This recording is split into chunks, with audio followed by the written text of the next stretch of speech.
It's been a while. Est-ce qu'un jour on se lassera de ce format? C'est une vraie question. Moi-même j'adore continuer, vous-même vous adorez regarder. Mais jusqu'où cette relation va nous mener finalement quoi? Les histoires sont moins chiantes que moi, rassurez-vous. Les amis, c'est parti pour 3 histoires vraies, 3 témoignages finalement. Et on commence avec celui de Lisa. Lisa explique que l'histoire qu'elle raconte s'est passée lorsqu'elle était encore à la fac. Elle a vécu à l'Isla Vista, la communauté étudiante de l'UCSB, connue pour être une école de gros fêtards. Ouais, vous savez, des fois dans les campus, à l'université, ça fait beaucoup la fête. Et d'une école à l'autre, ça fait plus ou moins la fête. Là, le curseur il est très haut. Cette nuit-là, Lisa, elle rentre à 2h30 du matin après avoir bu quelques verres, rien d'excessif. Elle explique qu'elle vit dans une maison avec 2 copines à elle, elles sont donc en colocation. Elle explique donc qu'il était fréquent que l'une d'entre elles ramène une ou plusieurs personnes à l'appart et que cette ou ces personnes dormaient soit sur les meubles, soit dans leur lit selon les affinités. Bref, juste des meufs qui ont la vingtaine et qui kiffent la vie, y a rien d'anormal. Cette nuit-là, pendant que Lisa était partie boire un verre à l'extérieur, ses 2 copines colocataires ont invité quelques personnes à l'appart pour faire une mini-fête. Et ces quelques personnes, Lisa ne les connaissait pas, c'était pas ses amis. En rentrant chez elle, Lisa constate donc que l'une de ces personnes est restée dormir là et qu'elle dort sur le canapé dans le salon. Elle explique qu'elle a pas allumé la lumière parce qu'elle a vu une ombre sur le canapé et qu'elle voulait pas réveiller la personne, mais qu'il y avait bel et bien une personne sur le canapé. En allant vers sa chambre, elle se rapproche donc du canapé et elle s'aperçoit que la silhouette est très raide, que la personne dégage un truc bizarre. Vous savez que des fois on a ce feeling où on se dit attends, il y a un truc pas normal là. Bah là, Lisa elle a ce feeling. Lisa elle est donc à l'arrêt en train de regarder cette personne et cette personne d'un coup tourne la tête vers Lisa. Et truc un peu badant, cette personne regarde Lisa droit dans les yeux avec des yeux grands ouverts. Elle dormait pas du tout. Elle va penser que cette personne est probablement soit ivre, soit sous drogue. Bref, n'importe quoi qui puisse expliquer qu'une personne se retourne brusquement vers toi à 2h30 du mat avec des yeux grands ouverts. Elle rejoint sa chambre comme prévu et elle prend bien soin de verrouiller la porte de la chambre avant de se glisser dans son lit. Et là, elle s'endort. Tout va bien qui finit bien? Pas du tout. À 4h30, il y a un bruit étrange près de la porte de sa chambre qui la réveille. Un bruit qu'elle décrit comme le bruit que pourrait faire quelqu'un en tapotant des doigts contre une porte. Premier réflexe assez logique, Lisa elle reste dans son lit, elle bouge pas et elle fait aucun bruit. Bref, elle attend que ça passe, comme on le fait tous dans ces situations où il y a un truc très badant et on est dans le déni jusqu'au moment où on se rend compte que il va peut-être falloir agir parce qu'il y a un truc pas normal. Les minutes passent et le bruit devient de plus en plus fort, comme si la personne cette fois tapait contre la porte en bois avec les doigts de ses 2 mains. C'est pas une activité commune de taper avec ses doigts contre les portes. Donc là elle bade. En faisant le moins de bruit possible, elle prend son téléphone et elle envoie un message à sa coloc qui est de l'autre côté de l'appartement. Elle lui explique que son amie est en train de frapper contre sa porte avec ses doigts, que ça la fait bien bader et elle lui demande d'aller lui parler pour le calmer parce que ça l'empêche de dormir. Après plusieurs minutes d'attente, Lisa reçoit aucune réponse de sa pote tout simplement parce qu'elle dort. Elle est donc seule dans sa chambre et il y a un gars de l'autre côté de sa porte qu'elle ne connaît pas et qui est en train de gratter depuis de nombreuses minutes avec ses doigts contre le bois de la porte. Horrible situation. Lisa envoie donc un message à sa 2e colocataire et malheureusement pareil, pas de réponse probablement parce qu'elle dort aussi. Sauf que l'inconnu de l'autre côté de la porte, il va plus se contenter de gratter à la porte, cette fois il va attraper la poignée et il va la secouer dans tous les sens pour ouvrir la porte. Comme la situation s'aggrave et qu'elle a aucune réponse, Lisa elle décide, quitte à faire plus de bruit, tant pis, d'appeler l'une de ses 2 colocataires. Sa coloc cette fois décroche et Lisa lui dit ton pote il est fou, est-ce que tu peux faire quelque chose parce que là il est en train de gratter à ma porte et c'est vraiment chiant. Et après quelques secondes de silence, sa colocataire lui répond quel pote? Il n'y avait pas de gars qui dormait sur le canapé, personne n'est resté dormir à la maison. L'adrénaline de Lisa monte en flèche, et à ce moment-là, elle se rend compte aussi que ça fait plusieurs minutes que plus personne ne gratte à sa porte, et donc elle se demande où est passé ce putain de type. Et quasiment au même moment, elle entend un bruit sourd, suivi d'un hurlement de peur, et à ce moment-là, Lisa décide d'appeler les flics parce que la situation dégénère. Elle explique la situation aux policiers, et ils lui disent qu'ils envoient tout de suite 2 voitures. Tout l'appart se retrouve plongé dans le silence, et c'est là que Lisa baisse les yeux, et elle voit que le mec vient de glisser ses doigts entre le sol et le bas de la porte. Lisa, face aux doigts qui dépassent de sa porte, elle n'arrive plus à se contenir et elle hurle tout en reculant. Et elle explique d'ailleurs qu'elle s'en veut et que c'est son plus grand regret parce qu'en fait elle avait juste à écraser les doigts du gars pour peut-être le faire fuir. Bref, malheureusement pour Lisa, le gars s'est barré juste avant que la police arrive. Les policiers l'ont pas retrouvé ce gars. Et du coup il s'était infiltré dans la maison en passant par la porte latérale en verre et en crochetant la serrure. Lisa explique que le pire dans l'histoire c'est qu'elle a regardé ce mec droit dans les yeux en rentrant chez elle et que sur le moment elle a pas compris, mais en fait s'il était tout raide et immobile comme ça, c'est pas parce qu'il dormait mais c'est parce qu'il essayait de se cacher dans le noir. Sauf que Lisa l'a clairement vu et c'est pour ça que le gars s'est retourné vers Lisa en mode est-ce que je suis foutu? Je vais devoir agir là? Ce n'est pas du tout un ami de ses colocataires qui dormait en fait. C'est juste un intrus qui se cachait. C'est pas pareil quand même. Voilà. Alors c'est marrant, ça me fait un peu penser à l'histoire qu'Alice avait racontée quand elle était venue dans la vidéo Thread Horror avec Guest, mais un peu remixé quoi. Il faut arrêter les gens de s'infiltrer chez d'autres gens en pleine nuit là comme ça. Il faut arrêter ça. Shirley? Waouh, Jennifer Lopez! Vous venez d'attaquer mon village? Mon village sur Coinmaster? Je crois bien que oui. Cool. Et vous êtes venu jusqu'ici juste parce que j'ai attaqué votre village? Mais je suis aussi venu pour ça.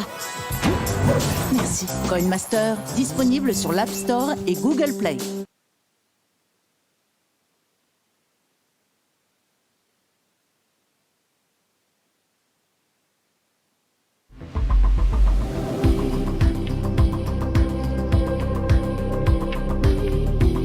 Bon, il est temps de passer à la deuxième histoire qui d'ailleurs est liée au verrouillage de porte, oui. Laissez-moi vous raconter l'histoire de Francis. Alors Francis donc, il est obsédé par le verrouillage de porte. Vous savez, c'est ces fameux tocs où tu vérifies tout le temps que la porte est fermée et t'oublies très rarement de la fermer tellement t'es obsédé par ça. Il explique qu'il a d'ailleurs un petit rituel depuis plusieurs années, c'est qu'avant de dormir, il vérifie que toutes les portes de la maison sont bien fermées à clé. 5 mois avant les faits, Francis emménage avec sa femme et ses 2 enfants dans une nouvelle maison. Il explique que c'est une maison qui est vraiment très excentrée, elle est très loin des grandes voies proches. Par conséquent, il n'y a jamais de piétons autour de chez lui puisque bah voilà, c'est une route privée qui mène que à sa maison, donc personne n'a rien à faire là. Détail important, il aime pas dormir dans le noir, Francis. Il laisse toujours une lumière allumée quelque part dans la maison qui fait un petit halo sous sa porte, ça le rassure. Tu vois, comme quoi même ceux qui aiment la ruralité, ça se rassure d'une manière ou d'une autre.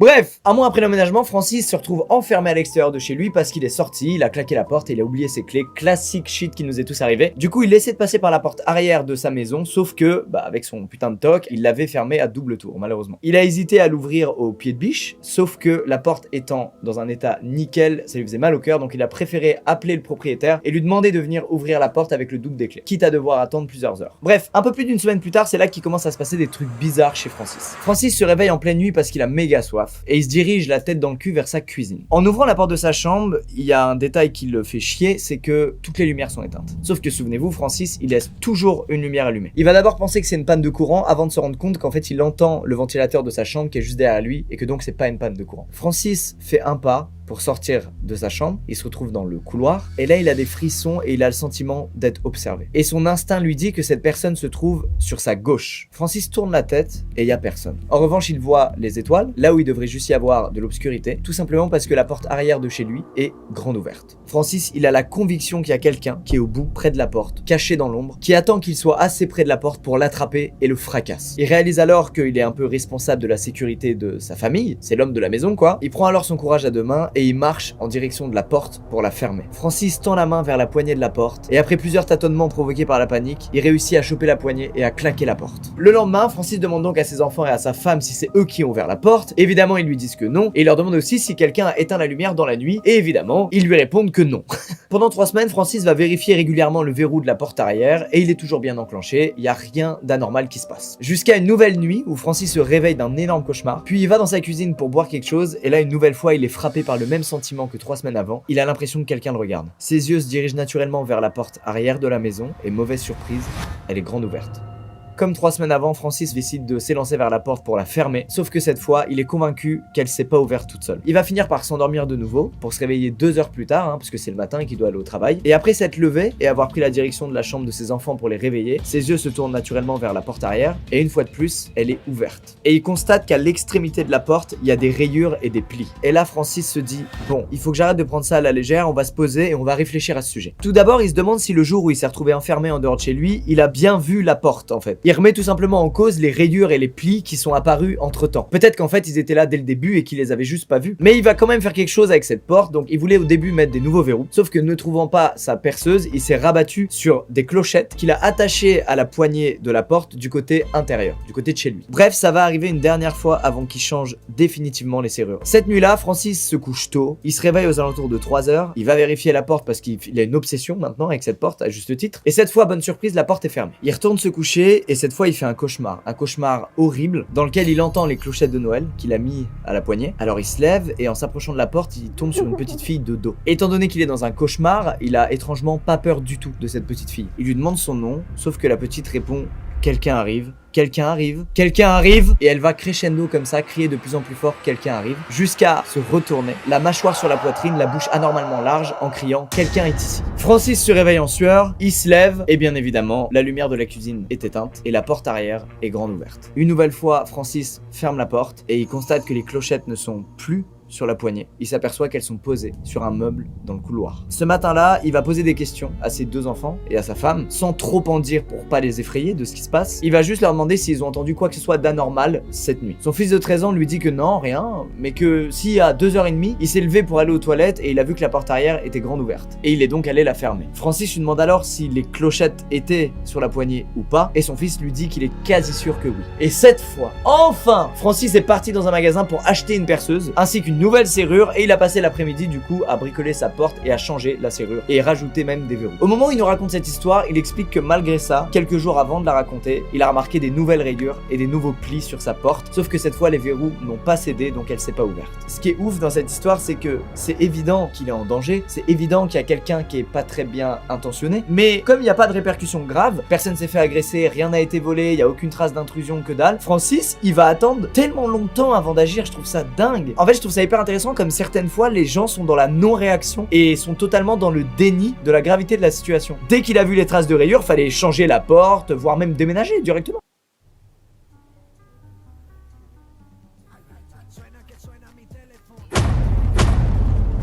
Je trouve ça fou. Tout ça nous amène à la 3e histoire, celle de Gabriel. Gabriel qui fait une activité que j'aurais jamais le courage de faire, aka le trail. Mais vous savez, il y a des parcours énormes et les gens vont faire ces parcours, marcher des distances assez énormes en auto-survie. Donc c'est-à-dire, ils y vont avec leur tente, avec leur bouilloire, ils prévoient assez d'eau et de vivres pour pouvoir finir le parcours et ça dure plusieurs jours. Bref, Gabriel, il part avec sa copine et il essaie de faire le sud du sentier de Virginie. C'est un sentier qui fait environ 260 km de long et qui traverse les forêts nationales de George Washington et Jefferson. Il explique que la partie sud de ce sentier est la moins fréquentée et la plus reculée. Exactement ce qu'il recherche avec sa copine. En gros, ils vont là-bas parce qu'ils veulent pas croiser d'autres gens. Ils ont vraiment envie d'avoir la sensation d'être seuls. Vous êtes des ouf, hein. Et encore quand même Francis là, faut arrêter. Hein. Bref, on est début octobre, ils se rendent là-bas, ils sont contents, l'air est assez doux, on a le changement de couleur des feuilles parce qu'il y a le changement de saison, le temps est parfait, il y a des paysages magnifiques, tout se passe merveilleusement bien. Sauf les 2 dernières nuits. Sur ce sentier, t'es censé camper soit sur le sentier, soit dans un refuge désigné. Donc tous les X kilomètres, il y a une sorte de refuge qui est un point de ralliement des gens qui font ces parcours dans lequel tu peux te poser. Mais comme dit, Gabriel et sa copine, ils ont pas envie de croiser d'autres gens, ils ont pas envie en plein milieu de la nuit que quelqu'un vienne leur demander leur bouilloire ou des conneries. Ils veulent vraiment être en autonomie totale, donc ils vont trouver leur propre petit coin en hors-piste.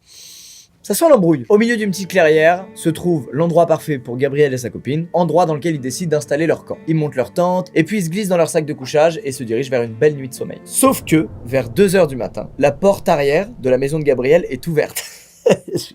Pas du tout. Vers 2h du matin, Gabriel est réveillé par sa copine qui lui dit « Prends ton arme, il y a quelqu'un dehors qui marche autour de notre tente. » C'est bon pour vous cette phrase? Gabriel explique que lors de ses randonnées, il emmène tout le temps un M1911 avec lui, qui est un pistolet. Il explique qu'on sait jamais trop sur quoi on va tomber et que donc il a l'habitude d'emmener un flingue avec lui, quoi. Bref, il a sorti le flingue de son sac avant de s'asseoir et d'écouter soigneusement tout ce qui pouvait se passer autour de la tente. Pendant plusieurs minutes, aucun bruit spécifique, avant qu'il entende des bruits de pas sur des brindilles. D'après le bruit des pas, il explique que selon lui, c'est un bipède qui marche. Gabriel prend sa lampe de poche et sort de la tente. Il se décide alors à inonder de lumière la zone d'où provenaient les pas. Gabriel pense avoir vu quelqu'un bouger derrière un arbre. Il se met alors à lui crier dessus en lui disant de se casser. N'ayant pas de réponse, Gabriel continue d'éclairer l'endroit d'où provenaient les pas, tout en pointant avec son arme et en avançant là-bas. En s'approchant de la zone, il entend de nouveau des bruits de pas qui cette fois proviennent de sa droite. Il a donc 2 solutions, soit il décide de pourchasser la personne qui était là, soit il retourne dans la tente dans laquelle se trouve toujours sa copine probablement terrorisée et monte la garde jusqu'à la fin de la nuit. Gabriel va évidemment choisir cette 2e solution. Le lendemain matin, après avoir très peu dormi, Gabriel veut donc essayer de savoir s'il y avait vraiment quelqu'un qui était là. Il retourne donc à l'endroit d'où provenaient les bruits et il tombe sur des traces de bottes. Il précise d'ailleurs qu'il a pas dit à sa copine qu'il était tombé sur des empreintes de bottes parce qu'il voulait pas qu'elle flippe. Le classico, non mais je te l'ai pas dit pour te protéger, mais il faut lui dire. Vous êtes 2 à vivre cette situation, voyons. À ce stade de la randonnée, il reste à Gabriel et sa copine environ 2 jours de marche avant d'arriver au bout du parcours. Bien entendu, suite à cet événement, ils vont marcher beaucoup plus vite la journée pour couvrir le plus de terrain possible. Mais c'est quand même pas des surhommes, ils vont pas réussir à faire 2 jours de randonnée en 1 jour et donc ils vont devoir passer une nouvelle et dernière nuit dans la forêt. Gabriel explique qu'il a trouvé un endroit près d'une falaise, dans un petit surplomb, dans lequel il serait cool de monter leur tente puisque du coup les gens ne pourraient venir que de devant eux et pas de 360 degrés autour d'eux. Bref, ils ont installé le camp dans ce petit surplomb, ils ont préparé leur nourriture et ils sont glissés dans leur sac de couchage dans la tente. Après quelques minutes, sa copine s'est endormie et lui il est resté éveillé pendant quelques heures en écoutant les bruits des bois aux alentours et en essayant de voir si quelqu'un allait de nouveau venir autour de leur camp. Au bout d'un moment, Gabriel étant exténué vu qu'il a déjà très peu dormi la nuit d'avant, il s'endort. Il va se réveiller plus tard dans la nuit à cause de ce qui semble être quelqu'un,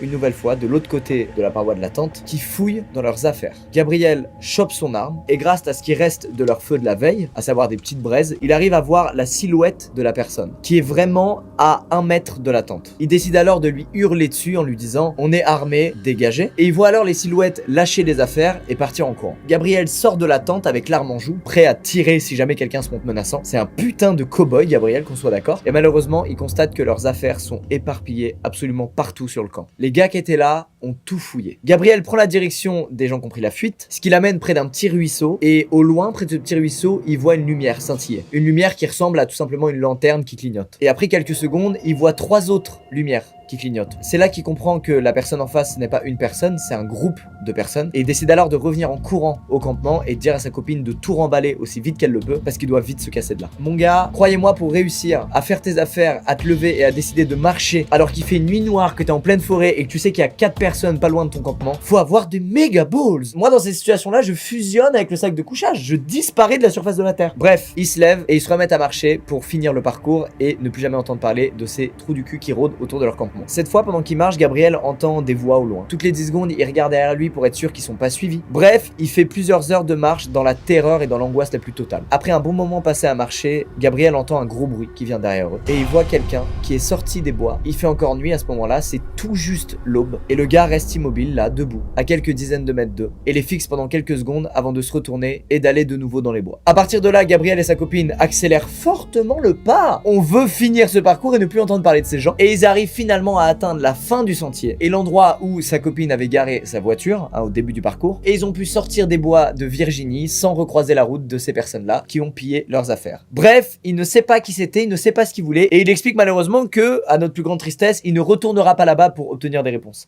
Plus jamais il y va. On arrive donc au bout de ces 3 histoires. Putain, c'était long cette fois. Oh là là, elles étaient bien longues, mais j'adore. Des mécaniques très différentes, bien badantes. Je suis content pour une fois, il y a une personne qui a été l'inverse d'un parano, qui a été parano d'être parano et qui du coup n'a pas agi, aka Francis. Allez, vous en faites pas, personne va ouvrir la porte de votre maison ou passer par une porte-fenêtre et dormir sur votre canapé. C'était bien badant une fois de plus. Je vais encore mieux fermer mes fenêtres, moi, c'est tout ce que je peux vous dire. Passez une agréable soirée et